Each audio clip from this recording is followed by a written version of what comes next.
Hello and welcome to the How Do Worms Work video tutorial. In this section, we'll talk about the basics of worms, what they are, how they spread, and finally how to go about coding your own little worm for experimentation and trying to understand these creatures better. So before moving on to the actual tutorial, I put up a picture of someone called Nagraj. So he's actually an Indian comic book hero who commands all the snakes of the world. I used to read some of his comic books as a kid, and when I started making this tutorial, I sort of got reminded of him. So anyway, let's move on. So first let me put a disclaimer in place.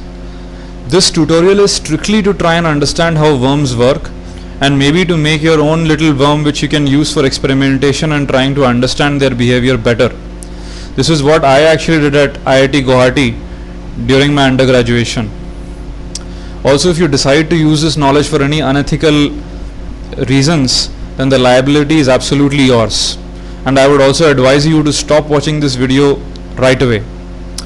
This tutorial is to increase your understanding of how worms work, demystify their whole mechanism of propagation, and that is all to it. So with this disclaimer in place, let's move on. The talk outline would be as follows.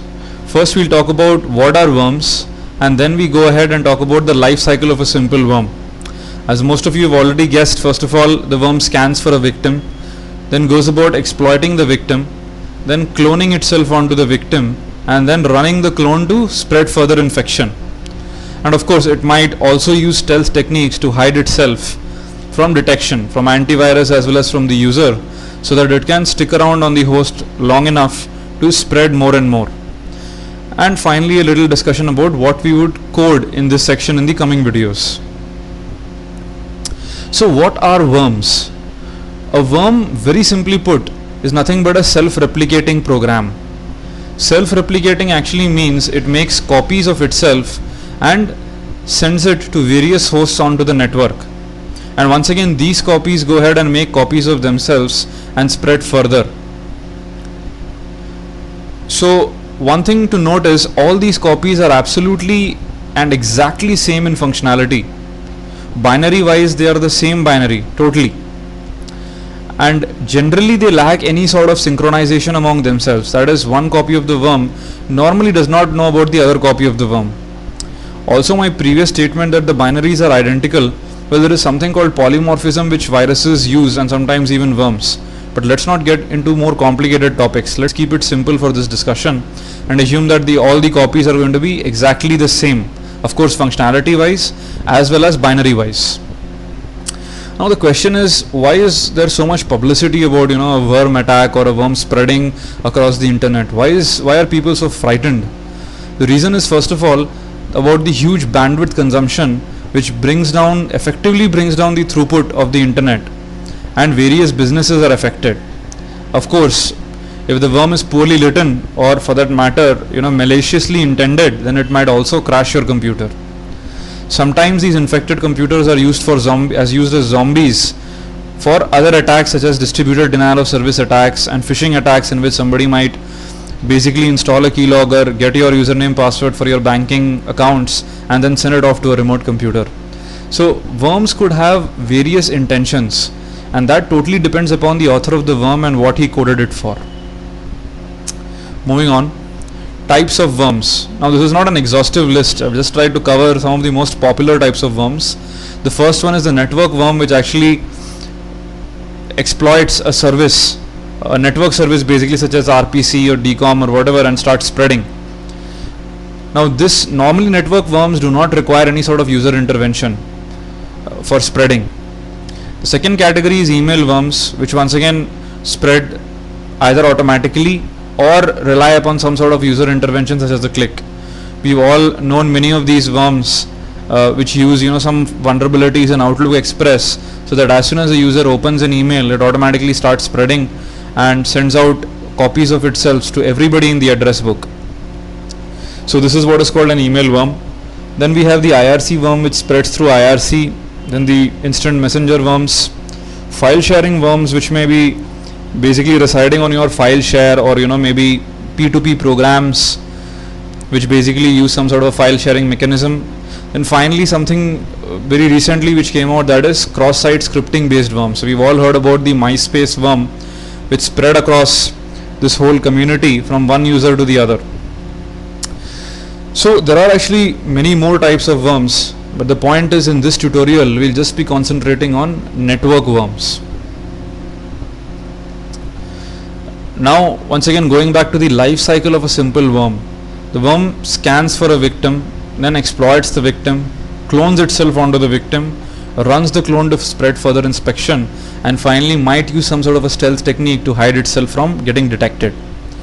So why I'm emphasizing on these points is that these points actually translate to specific portions of the code of a worm, and we'll try and later in the programming exercise map these bulleted points to various pieces of code which are an essential part of the worm. So as we've already discussed, the worm author goes ahead and makes the worm which exploits its very first victim, and then from there on it actually jumps to many other victims by multiplying itself. So actually the rate of spread of the worm is typically an exponential function. Now let's look at it a little closer. So first our worm author creates the worm itself. Now this worm now goes ahead and tries to scan for victims depending upon what sort of an exploit it uses. We'll get into the details later. For now let's keep it simple. So once the worm starts scanning for victims, it's going to find a victim. As soon as a victim is found, the worm is going to go ahead and send the exploit in order to root that victim, which basically means gain access to the victim in order to execute code or programs or commands on the victim. Once the worm achieves this amount of privilege, it goes ahead and gets a copy of itself onto the victim. Now the mechanism by which it gets a copy could be various.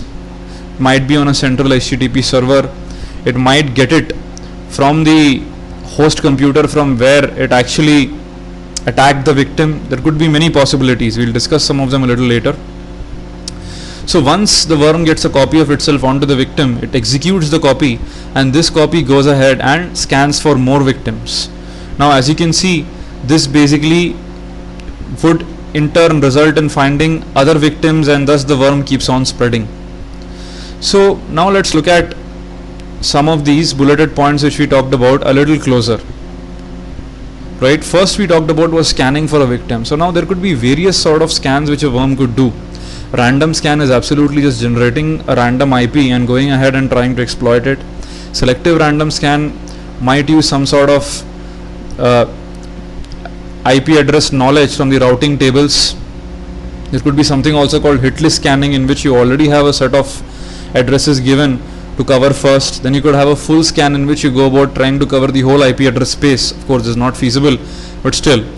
Then you could also have a divide and conquer scan, in which what might happen is the very first worm might divide the address space in various ways to the children which it produces, and those children might once again take their own IP address space, divide it, and give parts of it to their children. So this could go on. So this is the divide and conquer scan. Finally, the subnet scan, because once let's say a worm is going to infect a computer, the possibility of finding more computers is greater in the same subnet, that is on the same vicinity and the same LAN. There are many other forms of scanning. People have done a lot of research, published papers about the trends of scanning, which scanning techniques are more effective, how a worm could spread much faster, etc., etc. In this tutorial, I do not aim to basically cover exhaustive scanning techniques. Let's try and take the most simple ones, the random scan, the full scan, and the subnet scan. I'll be discussing these three while we go ahead and program. It's left as an exercise to try and figure out how to add the rest of the scanning functionality to your worm.